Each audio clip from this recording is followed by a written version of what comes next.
Hello, everyone. Welcome to Lunch for the Soul, a special Thanksgiving version this week. We have the most amazing young mom who has an incredible story to share about how very thankful she is this Thanksgiving.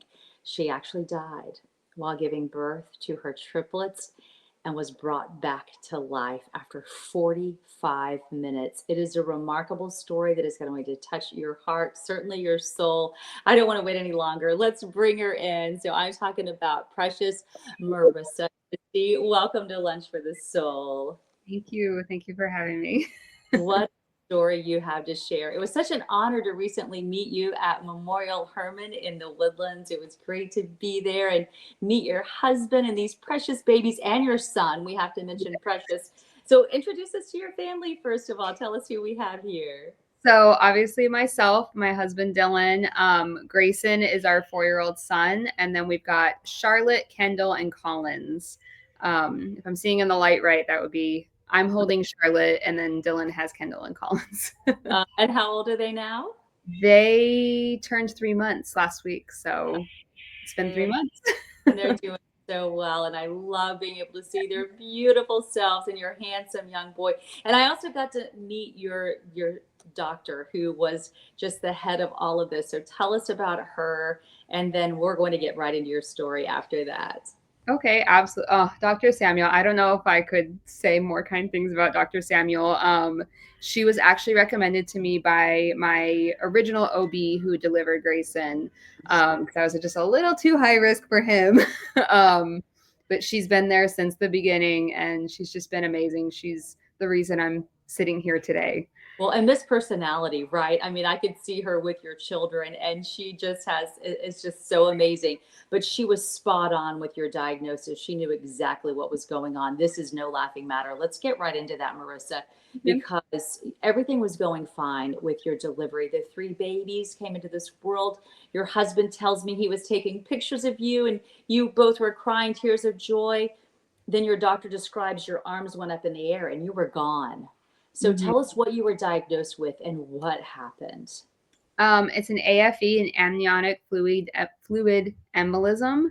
In layman's terms, basically, my body had an allergic reaction to amniotic fluid entering my system, and it kind of just shut down all my whole body. Basically, it stopped my heart. My heart coded. Um, there were a lot of other things that happened. It was like a domino effect of failures in my body. I was clotting blood, but I also was bleeding it from everywhere. They worked on my heart for 45 minutes. Luckily, they got me oxygen. They got me on ECMO.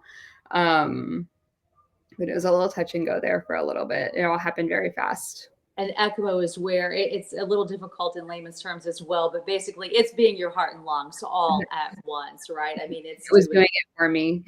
to keep you alive. And okay, so let's talk about where you were, because we know when you deliver babies, you can go to any hospital, right? You happen to be in a trauma 2 hospital, the only one in South Montgomery County.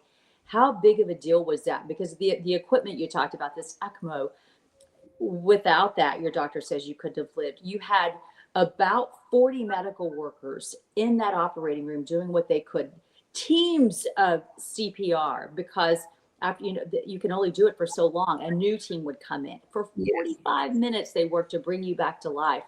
Can you even fathom being anywhere else and what would have happened?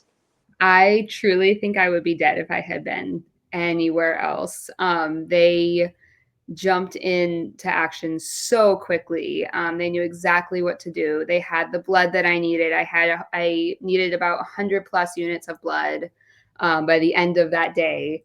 Um, I I shudder to think of where I would be if I hadn't been at that hospital. The medical personnel there truly saved my life with their quick thinking.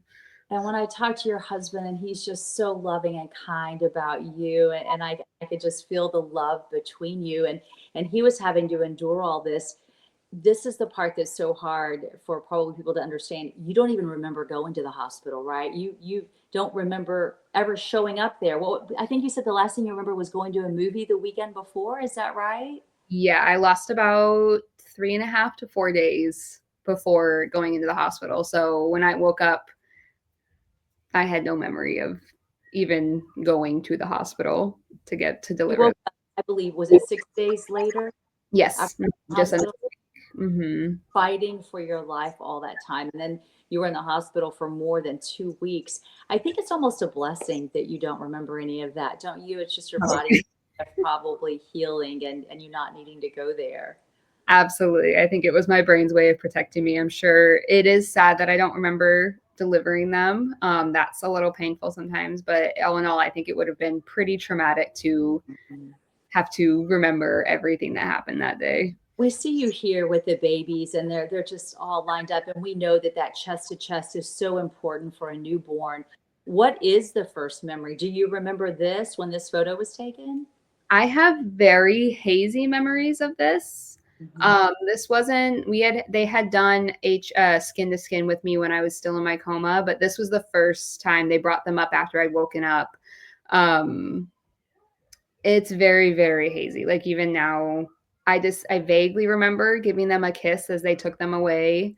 But it was still, I'd say 2 or 3 days before I was pretty coherent where I have solid memories of the people I talked to and the things I did. Well, you were, I mean, there were so many people who helped you. Your doctor said at least 100 people through that 16 days in the hospital helped save your life, but you didn't remember them. You didn't even see most of them. Like you said, you were even in a coma. So didn't even know they were taking care of you. And so I think it's so special when it was time for you to go home from the hospital. Here you are, you're getting stronger. You're able to sit up now. They Mhm. actually had a graduation ceremony for the babies when they got out of neonatal ICU and then had a special parade for you. What was it like when they bring out the graduation gowns? That had to be exciting. Oh my gosh. We were very excited, but it was very overwhelming. Um, Because we had to really emotionally. learn how to walk there again. But here you are with them in their little gowns. Yes, it was very emotional. I didn't know it till we left, but both my husband and I were trying very, very hard not to cry because Mm. just I mean, for him, he had seen all these people, but some of these people I was meeting for the first time, and I was trying very hard not to cry just because the sheer amount of people who, touched my life without me remembering was a lot. Their cap and gowns are so awesome. That's just a priceless moment. And then they basically had a medical parade for you with all of them lined up. And your doctor was telling me how much this meant to them. I know it meant a lot to you and your husband, and some days to your precious triplets when you get to tell them the stories. But to these people, they gave it their all. They knew your kids needed a mom. They wanted everything for you to live, and you did. I cannot fathom what it felt like to them. What do you think when you see this hug? I mean, that's a meaningful hug. That's not just a, oh, I'm glad you're okay. This is, I love you and I'm thrilled you're alive. Oh my gosh. This is I love this woman. Her name is Liz. She's the director for the NICU. She actually gave us a tour of the NICU when I was probably 4 or 5 months pregnant. Mhm. And so we had been in contact with her, and by this point, especially with the NICU nurses, I have been able to talk to them and kind of go through my story with them from their perspective. Wow. Just very emotional is the only way I know how to put it, just to see um, how close we became with that hospital staff, all of the hospital staff. It seems like they as much as they touched my life, we touched theirs. Well, you know that, I mean, the situation could have gone so many different ways, and for it to have that happy of an ending, I cannot fathom what it meant to them because I know it means a lot to you. Here we are, Thanksgiving week. Can you talk to us about thankfulness and how your faith played a role in this? Because I know you feel that God was really in charge of all of this, going to right down to helping you find that right hospital to be in the first place. um, First of all, like coming into this year's Thanksgiving, I'm so grateful for what I have in my life. I'm grateful for my family, for my friends, for the village that we have. And I know that all of that is because of God.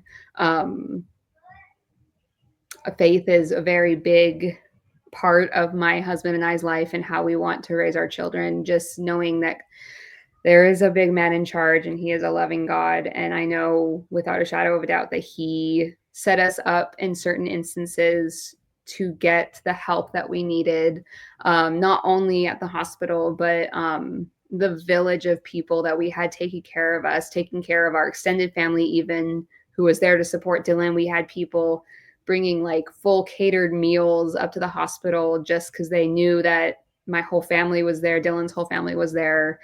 I had people taking my son who needed a caregiver. They were just my friends, jumped right in and they were like, don't you worry about him. We've got him. We'll take him. And I truly credit it all to God, making sure that we had the right people and the right circumstances to get the help that we needed. And one thing that your husband told me that just really stuck with me, and I'll always remember how he was talking about how he can't wait someday for Grayson to grow up and for him to be able to tell him how much he meant to him, that he, this little boy was helping keep him going through all this. He was there fighting for your life, but to know that, he could go home and talk to him because he couldn't really talk to the babies. They couldn't talk back. Right? That he can't wait man to man someday to talk to him about how important he was in all of this. And I know that this is a balancing act for you, right? To be able to make that happen. Something else that really with me is how you talked about, let's face it, being the mom of triplets is very trying, right? And it can be difficult at times, especially if you're home alone trying to feed three babies and crying babies. But you said everything's a lot easier now because on any hard day, you say, tell us how you feel about that. It truly, going through a kind of life altering traumatic experience like what I went through, it kind of puts a lot of things in perspective. And I think the hard stuff is still hard. It doesn't really make it any easier necessarily, but it makes it a lot more sweet to look back on. Every day I go to bed and I just thank God that I am here to raise these kids, that I'm here to be with my husband. Even though there's lots of crying. Oh, yes, I'm sure. Absolutely. I'm like, they're crying, they're here, they're healthy. And so it's a very good reminder to just that life is fragile and just to embrace the hard with the good and the easy, because you need both to balance each other out. I know that sometimes it can be easy to question in life, why me? Why did this happen? Have you had to go through that, or are you just so thankful you don't even go there? Because I feel like after you have something so traumatic happen but survive it, you feel like, wow, my life has a whole lot of meaning. I mean, obviously you have to raise babies, but do you feel like there's just even more that you want to do with your life now? Absolutely. I do, especially when I was in the hospital and when I first came home, it was really hard to walk because I had basically an open wound in my stomach. So I couldn't do anything for myself really. And there were multiple times I remember being like, there's got to be a reason, because this is just the worst. This is so hard. I don't know how I'm going to do this. Why did I get chosen to do this? Because not only having triplets, which is crazy, but to have the AFE on top of it, there were definitely moments when I felt very overwhelmed with that idea, that I was like, why did it have to be me? Like, come on, like we can't just have one easy thing. um, but I feel like it's been very humbling for me. There are things that I've been afraid to do that I now feel like I can do, because I'm like, well, if I can do like the near death experience, I can do anything. Like that thing is no big deal anymore to me, because I've already been through the worst, like what could have been the worst thing. Um, so yeah, it kind of takes away the fear of some things as well. And as far as recovery is concerned, are you 100%? Where are you with that? I'd say almost 100%. I still have a long ways to go in terms of gaining a lot of my muscle back. My core was basically obliterated, so having to like push myself back to where I was. I was very, very active before I got pregnant. So, kind of trying to get back to that place to do the things that I love we're kind of starting that journey. But as far as the hospital, I'm pretty much 100%. All of my wounds have healed up. I've been cleared by all my doctors. Um, I can get up, I can take care of my kids. Those So are all that's amazing things after all that you've been through, right? good. Do Mhm. you plan to start? Have you thought about any type of holiday tradition for them? Or are you, what are your thoughts about that? My goodness. We have a couple that we did with our son that I'm excited to do. One of ours that we've done with him is we have our Christmas tree skirt has the handprints each year of our son. And this year, I almost cried the other day thinking about it. I was like, this year I get to add 4 children to it instead of one, which is something we prayed about for such a long time to have. Um, and hopefully, I mean, hopefully we get more traditions as time goes on. I think this holiday season might be a little chaotic with how young they are That's still. fair to say. But just kind of embracing and pulling them into our pre-existing holiday traditions and figuring out what works for our family, I think is going to be a real adventure and going to be a lot of fun. And you've also found some support groups, right, that have really made a big difference for you? Oh, absolutely. The AFE Foundation reached out pretty quickly. I think I was still in the hospital actually when they reached out to Dylan and my brother-in-law actually um, and said, "Hey, could you just pass on our information? We'd love to talk to her." And I've had a couple of them reach out and talk to me individually. Um, and honestly, there's a support group for AFE survivors. It's not very big Mhm. because it's pretty rare still, but it is very relieving to be able to connect with other survivors of this and just see that I'm not the only one that's gone through it. Well, and I think it's so important no matter what your condition, right? No matter what you're going through, to know that there are things like that out there that can really make a big difference. Well, Marissa, it's such an honor to talk to you. I'm so thankful for how far you've come, for you being able to share it with us. And as we look at your family here, I just wish you the happiest Thanksgiving with your 4 beautiful children. We are thankful for you to have shared your journey with us. Thank you so much. Thank you for having me. Yeah, and you tell your sweet husband hello from everybody from your Fox family. We're so happy for you. Absolutely. Take care of you.